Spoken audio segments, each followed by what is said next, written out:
Muhammad Bobur haqida siz bilmagan top 5 ta fakt. Bobur ko'zoynak taqishi mumkin edi.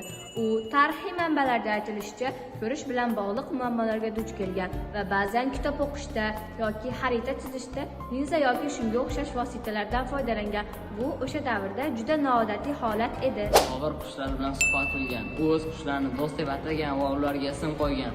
Tarixiy manbalarda qushlar bilan suhbatlashganini va ularni musobaqalarda qatnashishga o'rgatganlarini yozganlar. Hindistonlik tamaddunlarni sevgan va o'z bog'larini maxsus gullar bilan bezagan. U Hindistonga kelgach, Markaziy Osiyo va G'arbiy Osiyodan gullar olib kelgan. Masalan, Bobur tulib va gul tuyaklarini birlashtirgan. Bobur shoir sifatida o'zini tabiat sarkardasi deb atagan.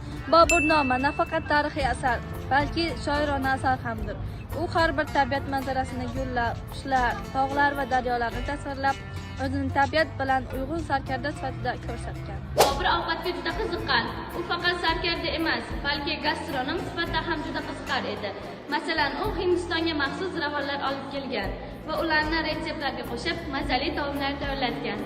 Sizlar ham zaxirada Muhammad Bobur haqida bilgan faktlaringizni kommentariyada yozib qoldiring va like bosishga esingizdan chiqmasin.